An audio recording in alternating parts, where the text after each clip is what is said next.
You don't lose your life in a single moment. You lose it in small, unnoticed pieces. Every hour you waste, every decision you delay, every day you let slip away without a plan. Your future isn't stolen from you. It's surrendered. And if you want to take it back, you must start here. You must learn to plan your day so precisely, so intentionally, that life has no choice but to bow to your direction. Your day doesn't truly begin when the alarm rings. It begins long before that moment.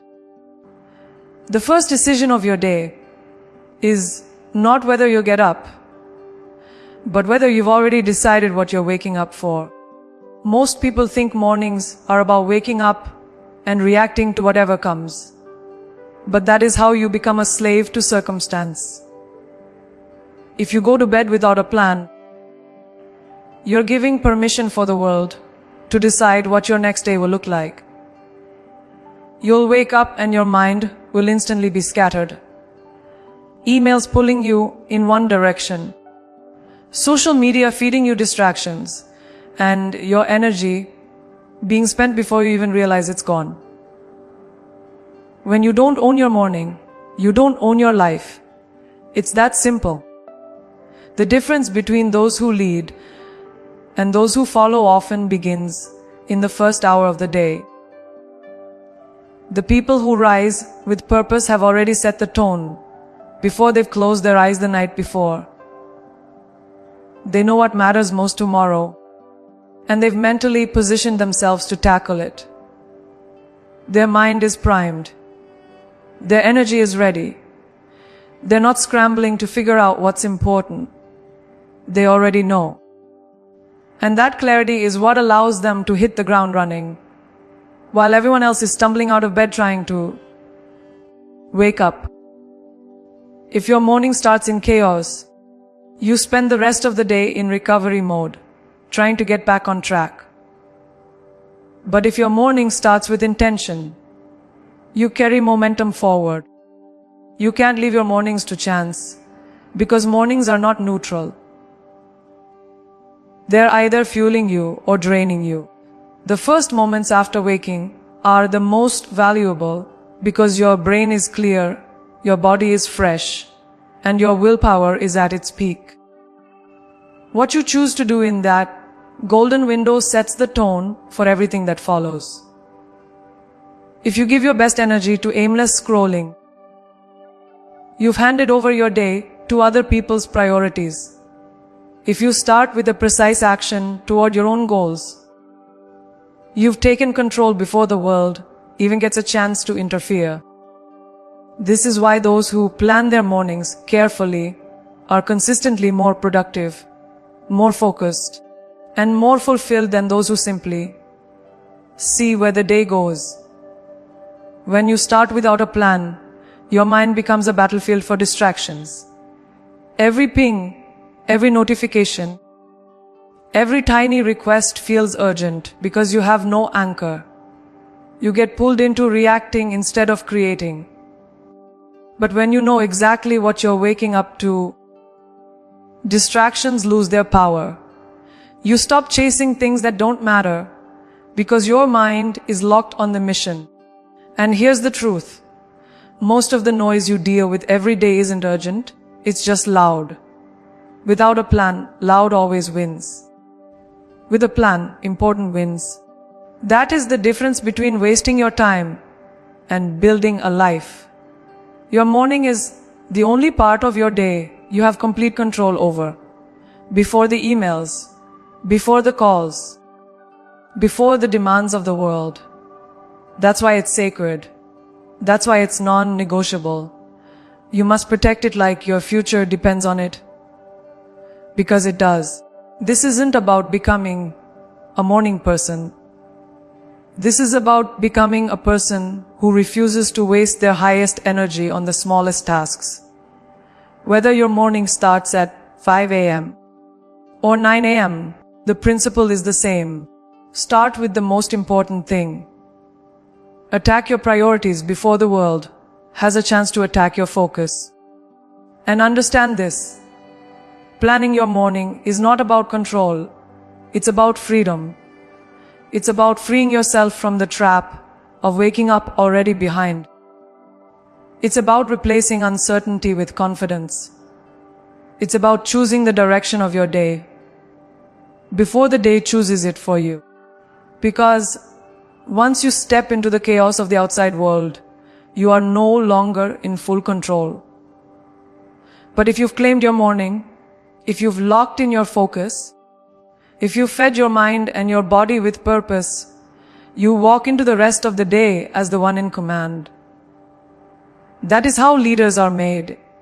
Not in the spotlight, not in the big moments, but in the quiet discipline of the morning, when no one is watching and the decision is yours alone. Vague intentions produce vague outcomes.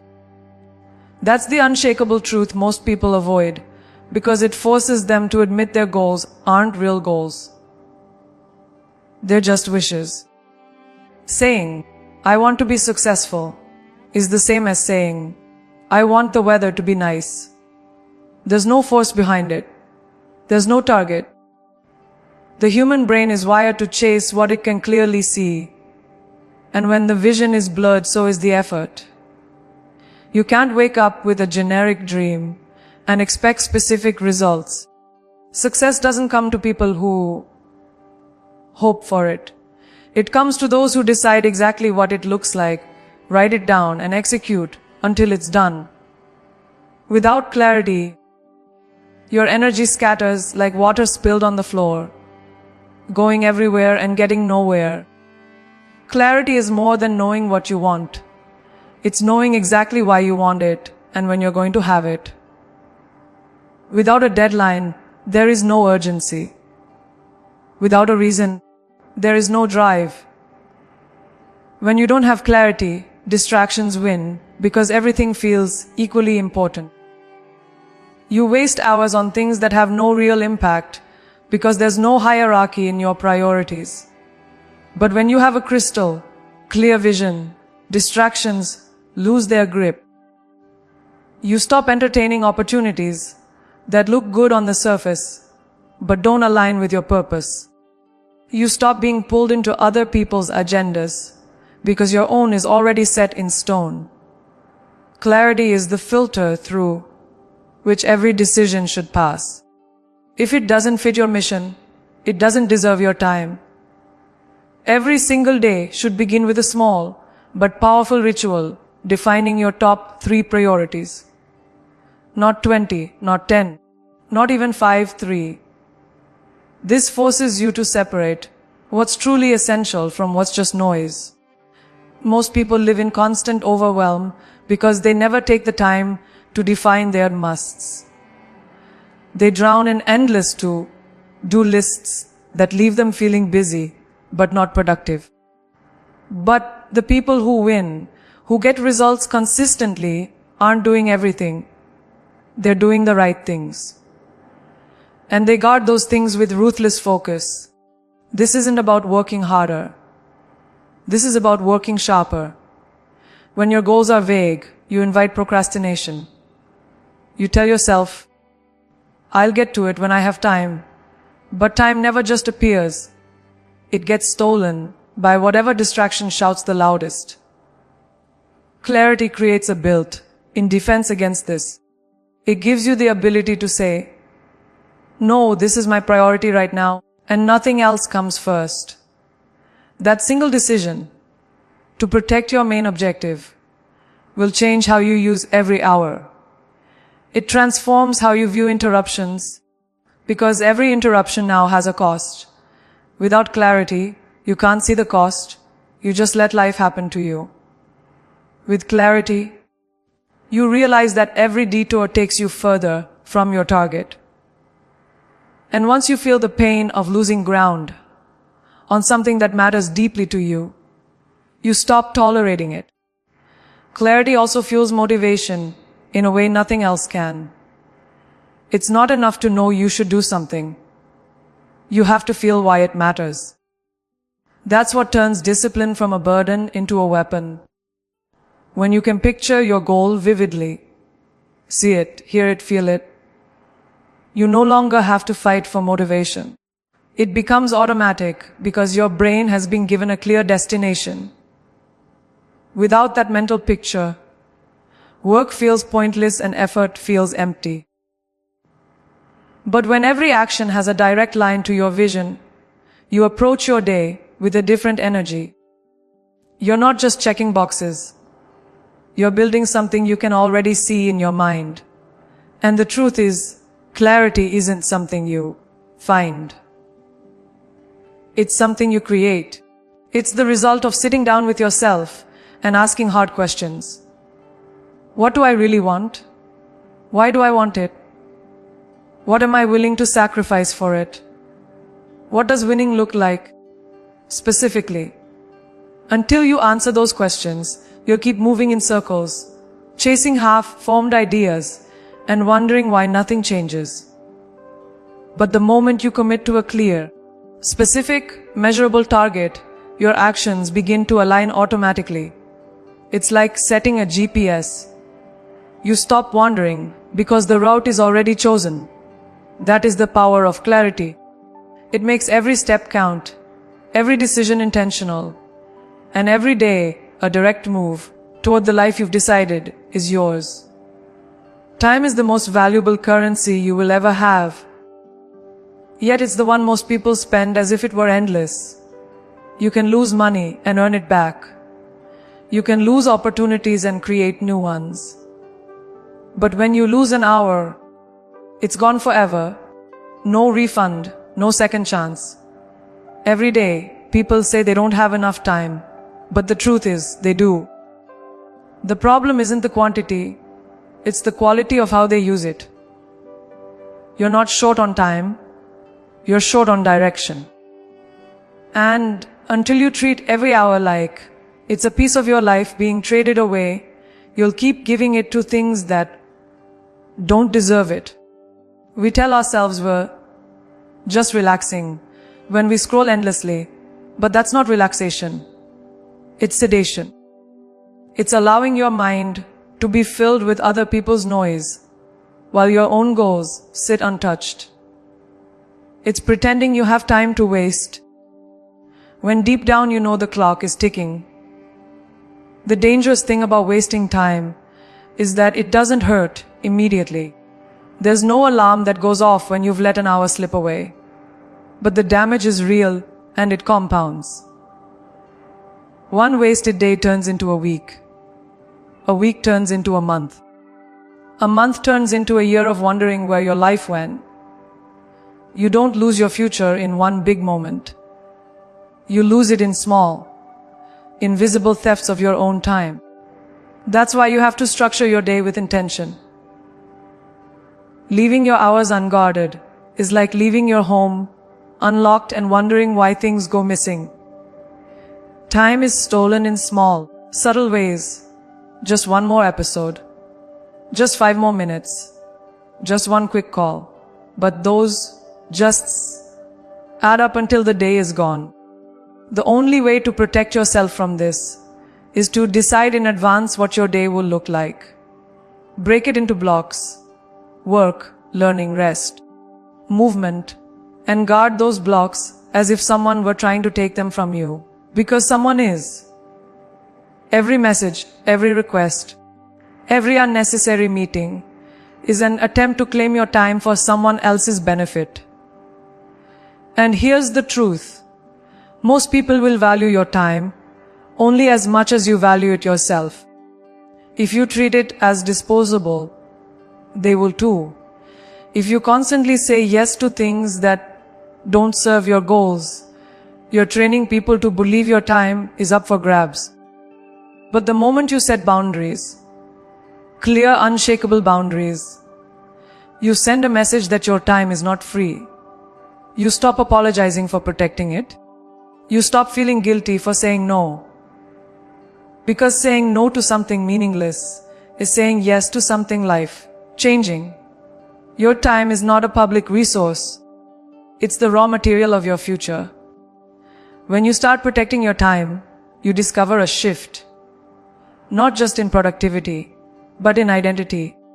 You stop being someone who reacts to life and become someone who directs it. You begin to see every hour as an investment, and like any smart investor, you start asking, what's the return on this? If a conversation, a task, or a meeting isn't giving you value, it's taking value away. And the price is higher than you think. Because you're not just losing the time spent, you're losing the opportunity to spend it on something that moves you forward. That's the hidden cost of wasted time. It doesn't just disappear, it steals from the things that could have changed your life. The secret is to treat your time like it's already scarce. Because it is. Imagine you had 24 gold coins to spend each day. Every time you say yes to something, you hand one over. At the end of the day, the coins are gone, whether you use them wisely or not. Most people spend them on things they don't even remember the next day. But the people who own their lives spend each coin with care, placing it where it will multiply. On work that matters, on relationships that inspire, on skills that last. And when you live this way, you stop feeling like time is slipping through your fingers. Instead, you feel it building into something solid, something powerful, something that belongs entirely to you. Most people live in chaos, not because they lack ambition, but because they refuse to remove what doesn't matter. Their calendars are full, their minds are overloaded, and their energy is scattered across things that contribute nothing to the life they want. The truth is, you can't own your life if you allow it to be filled with the unnecessary. Every obligation, every task, every interaction either pulls you forward or holds you back. There's no in between. And yet, we cling to habits, routines, and relationships that drain us simply because we've never questioned them. Greatness requires subtraction, not just addition. It's not about doing more. It's about removing what blocks you from doing what truly matters. Take a hard look at your days. How much of your time is consumed by meaningless meetings, endless small talk, or urgent tasks that aren't urgent at all? We convince ourselves we have to do these things out of politeness, out of obligation, or because that's just how it is. But every time you say yes to something that doesn't align with your priorities, you're saying no to something that does.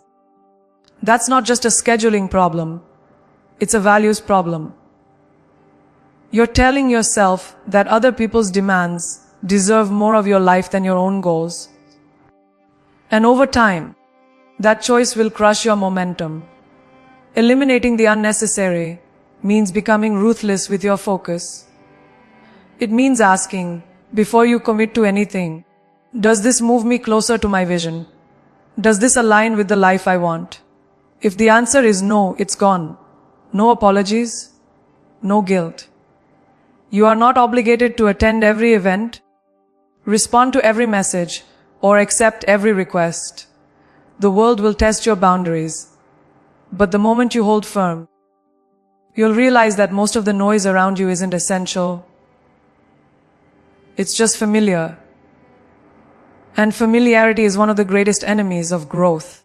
It convinces you that because something has always been part of your life, it should remain part of your life.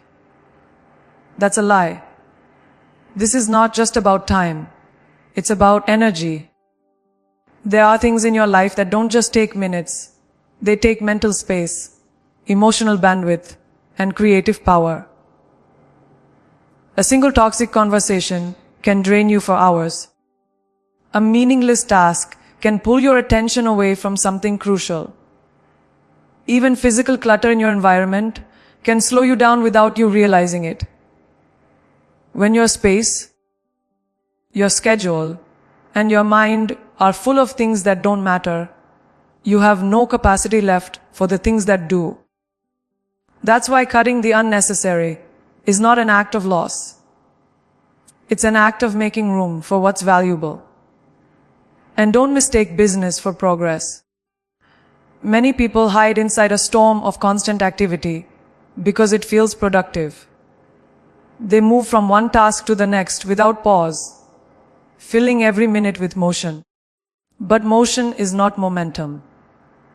You can run in circles all day and end up exactly where you started. The real measure of progress is not how much you do, but how much of what you do actually matters. And once you strip away the unnecessary, you'll find you can achieve more in a few focused hours than most do in an entire week. That's not an exaggeration. It's the natural result of working only on what moves the needle. The challenge is that removing the unnecessary often means disappointing people. You'll have to say no to things you used to say yes to. You'll have to step back from commitments that no longer serve you. You'll have to stop giving attention to people who take, but never give. This will feel uncomfortable at first, because we've been taught to equate being available with being kind, and being busy with being important. But the truth is, your value is not measured by how much you do for others at the expense of yourself. Your value is measured by how much of your life you direct toward what matters most to you. And when you finally strip away the unnecessary, you'll realize it was never making you better. It was only keeping you from becoming who you were meant to be. Most people think productivity is just about managing their time. They divide their day into neat slots on a calendar and believe that's enough. But here's the truth. Time is meaningless if you don't have the energy to use it well. You can schedule your day perfectly, but if you're drained, distracted, or sluggish, those hours are wasted. Planning your day is not just about when you do something, it's about when you're at your best to do it. You are not a machine. You have peaks and valleys, moments of sharp focus, and moments where your mind slows down. Knowing your own rhythms and aligning your most important work with your highest energy is how you turn planning into power. Think about your best days. The ones where you felt unstoppable, where everything flowed. Chances are you weren't fighting against your energy. You were working with it. Maybe your focus is razor sharp in the morning. Maybe your creativity explodes at night. Maybe you think more clearly after a workout or after some quiet time alone. These are patterns. And if you pay attention, you'll start to see them clearly. Too many people waste their prime energy hours on small, unimportant tasks. Emails, trivial calls, errands that could wait. By the time they get to the work that actually matters, their mind is already tired. The opportunity was there, but the energy was gone.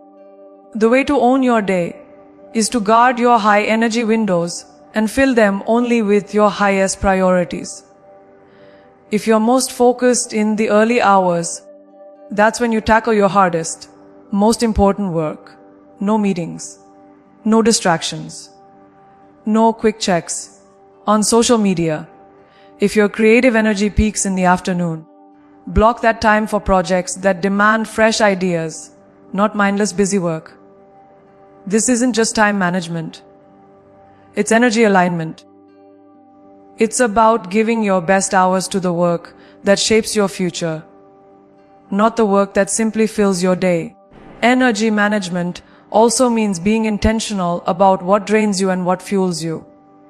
The wrong foods, poor sleep, constant stress, toxic conversations, all of these quietly steal your energy before you even notice it's gone.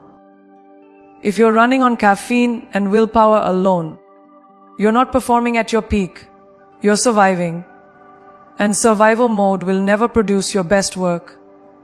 On the other hand, movement, proper rest, hydration, and even small mental breaks can refuel you faster than you think. When you make choices that protect and renew your energy, you multiply the value of every hour in your day. The most successful people aren't working every minute of every day. They're protecting the minutes that matter most. They know that burning out isn't a sign of dedication, it's a sign of poor strategy. If you've ever worked for hours and still felt like you got nothing done, it's because your energy was mismanaged. You were spending your mental currency on the wrong things at the wrong times. But when you design your day around your natural strengths, you get more done in less time, and you still have energy left for the things and people that matter most to you. That's not just productivity, it's sustainability. And here's the ultimate truth. When you manage your energy, you also manage your mindset. Your mental state is directly tied to how you feel physically and emotionally. When your energy is high, problems seem smaller, solutions seem clearer, and discipline feels natural. When your energy is low, even the smallest task feels impossible. If you want to show up as your best self every single day, you have to stop treating your energy as an afterthought. It's not a bonus. It's the foundation. Plan your day not just around your schedule, but around your power hours. Those moments when you are mentally sharp, emotionally steady, and physically ready.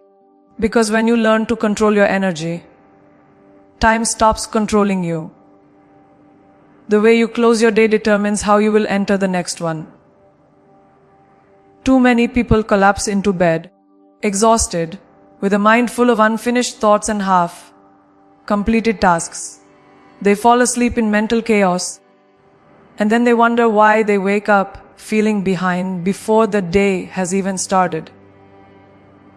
Your evening is not just the end of today, it is the foundation of tomorrow. If you end the day in disorder, you carry that disorder forward. But if you end the day with intention, you give yourself a clean slate and a head start. Reviewing your day is not a luxury, it's a necessity. Take the time to look at what you accomplished, what you didn't, and why. Most people avoid this because they're afraid of confronting what they failed to do. But facing it is the only way to improve.